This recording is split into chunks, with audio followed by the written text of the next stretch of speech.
बदमिनी kitchen को आपण मानक स्वागत। आज नहीं आसी क्रिस्पी और गर्मा गरम आलू चॉप। चलतु प्रस्तुत करवा ए आलू चॉप। आपण को जदि रेसिपीटी भल लगी ताहले लाइक शेयर सब्सक्राइब निश्चय करंतु। चलतु प्रस्तुत करवा गर्मा गरम आलू चॉप। गोटे बाउल रे 2 चामच बेसन और से लुण हलदी दे ताकू मिक्स करिबा और पानी दे ताकू घोल करिबा।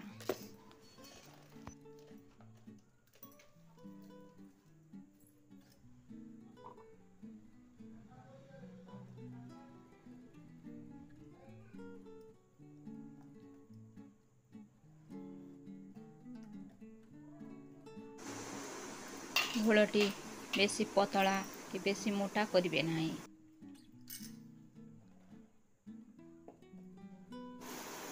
तापरे गोटे बाउल रे 2 खंड आलू नेछि सिझा आलू नेछि सेथिरे स्वाद अनुसार लुण नबा और ताकू मिक्स करि देबा। आउ आलू मसला प्रस्तुत करिबा पई ताकू मिसाई देबा।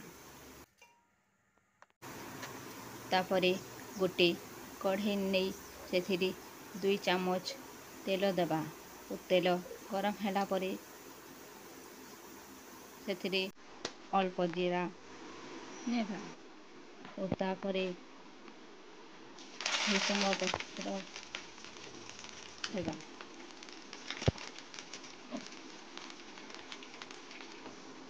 प्याज को दे ताकू भल भाବରେ लाल हैला पर्यंत भाजिबा।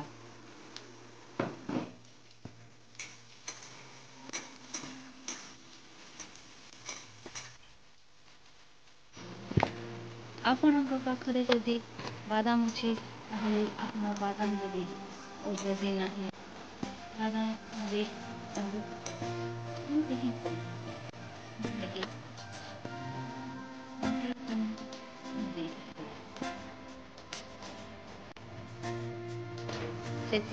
हलदी गरम ए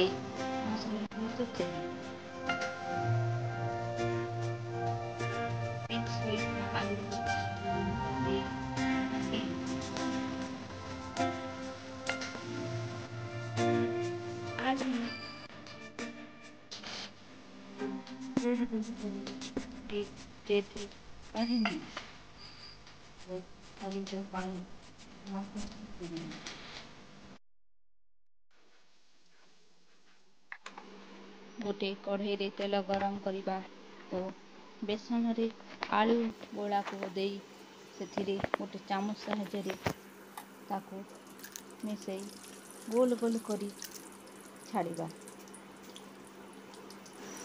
टिके लाल हैला परे ताकू ओलटाई देबा और प्रस्तुत होई गला हमर आलू चॉप। चलंतु देखिबा आलू चॉप केमती हेछि। यदि रेसिपीटी भल लगी लाइक शेयर कमेंट करी निश्चय जणातु। नमस्कार।